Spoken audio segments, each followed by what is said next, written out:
Good Friday morning, everyone, and welcome into today's daily Bible reading for October the 21st. Today we are reading together from Job chapter 16, which is Job's response to the second speech that was delivered by Eliphaz the Temanite. We are going to look at what Job has to say in response to him.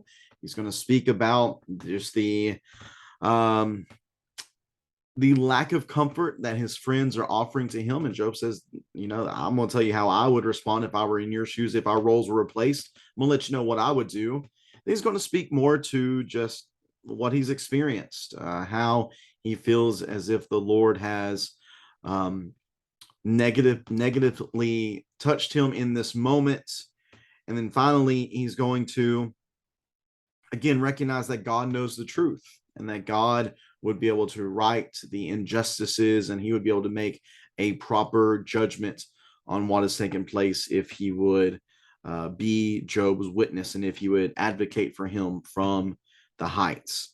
So thinking about this, again, we're thinking about Eliphaz, again, speaking to what he believes to be the true reality of the situation.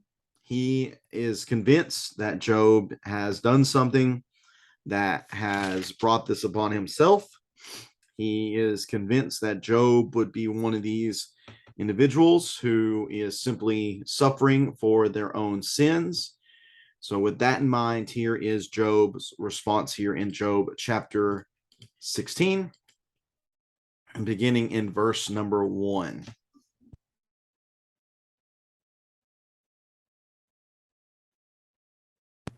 Job chapter 16 and verse number 1. Then Job answered, I have heard many things like these.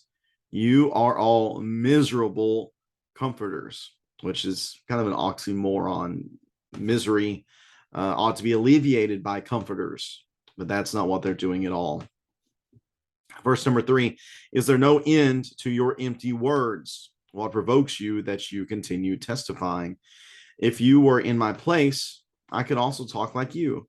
I could string words together against you and shake my head at you.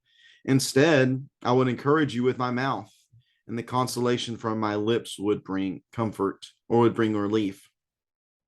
And if I speak, my suffering is not relieved. And if I hold back, does any of it leave me? Surely he, referring to God, has now exhausted me. You have devastated my entire family. You have shriveled me up. It has become a witness. My frailty raises up against me and testifies to my face. His anger tears at me, and he harasses me. He gnashes his teeth at me. My enemy pierces me with his eyes. They open their mouths against me and strike my cheeks with contempt. They join themselves together against me. My God hands me over to the unjust. He throws me to the wicked. I was at ease, but he shattered me. He seized me by the scruff of the neck and smashed me to pieces.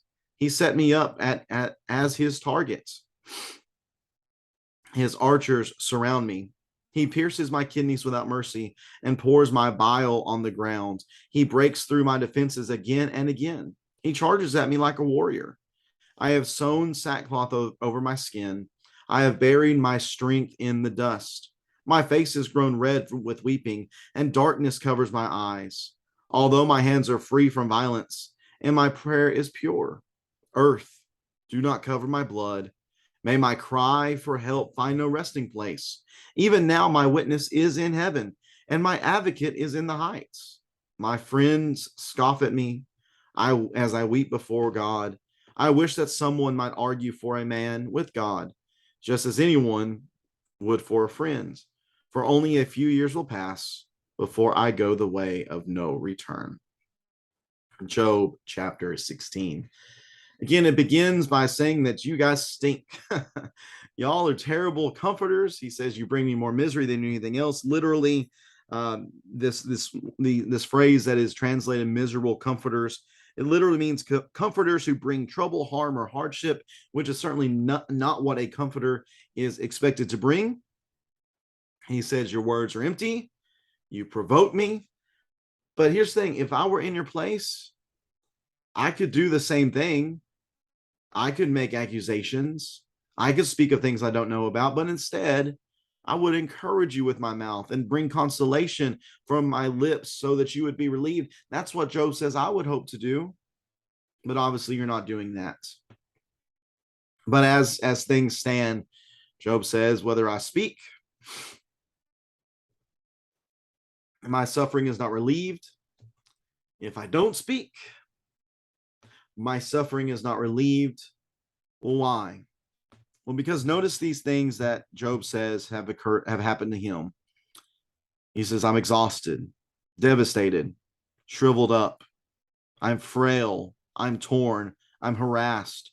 There's been gnashing of teeth against me. My cheeks have been struck. I've been shattered, seized, smashed. My kidneys have been pierced. All of those are ways in which he feels as if he has suffered in verses 7 through 14.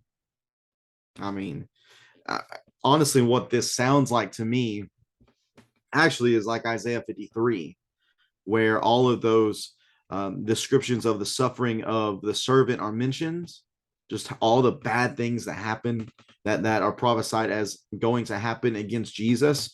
That's what it sounds like here. I recognize the situations are not similar at all. I'm just saying that the descriptions themselves sound very similar to what we see in Isaiah 53, which leads us to understand this is a very, very distressful and miserable situation. And again, you would think that his comforters would want to alleviate the misery, but instead, Job says you're just exacerbating it. You're making it worse. You're not making it better, which is why Job is observing the normal behavior of mourning, sewing sackcloth, buried in dust. So my face has grown red with weeping. He says that darkness covers my eyes, got the dark bags under his eyes. And he says all this is reality, even though my hands are free from violence and my prayer is pure. He says they're making these accusations against me, but they're wrong. These things are not true. I am free of violence. I'm innocent of violence.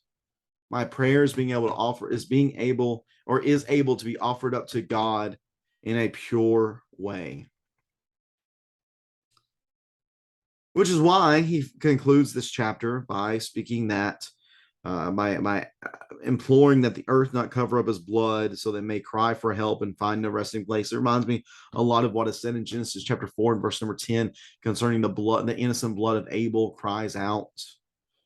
Job says, if I were to die, my blood would cry out because I'm innocent as well.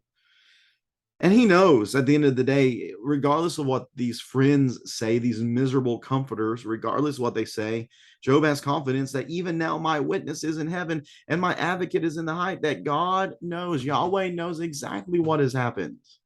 He knows the reality of the situation. He knows the true circumstances that I am in. Though my friends scoff at me, I'm going to continue to weep before God.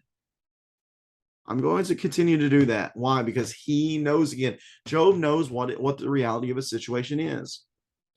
Therefore, he's just going to shrug off as best he can these miserable comforters. He's going to put his confidence in his witness, his advocate. He's going to continue to offer up pure prayer before God, and certainly recognize that there is no better way to respond to difficult circumstances than to offer up prayer to God. Then we should desire to just throw ourselves at the mercy of God in times of great distress and turmoil. When we are in agony for any particular reason, the proper response is not to blame God. And again, I don't think Job is blaming God here. He recognizes that God is in control, and there is a sense in which these things have happened to him by God allowing those things to happen to him. We recognize that this is the Satan, the evil one, the devil who is against Job in this instance. But he's going to continue to trust in the Lord. He recognizes God as his witness. He recognizes God as his advocate, and he's going to continue to weep before him. Do we do that? Do we recognize God as our witness and our advocate? Do we continue to pray for him even in the most difficult situations? Again, I've suggested that Job's main point within this writing is not to tell us how to deal with difficulty, although there is, I think that is a secondary application. The main purpose of this writing is to show us how God operates in the world and to recognize that people get that wrong, and that God is certainly going to correct the record here coming up. But here is one particular instance where we certainly see a good example of how to deal with these difficulties. That we are going to recognize God as the witness, that we're going to recognize him as the advocate, that even whenever others might scoff at us, we will weep before God and offer up prayer to him. That is what we must do. And in doing so, we can find peace and comfort even in the most difficult situations. I appreciate so much Job's example that we find here in chapter 16. I appreciate you tuning in for this reading today. Hope that you have a great rest of your Friday. As always, we'll be back at it again in the morning, reading from Job chapter 17, which is the second half of Job's response to Eliphaz's second speech against him. Job chapter 17. We'll be back at it again tomorrow. Take care and God bless.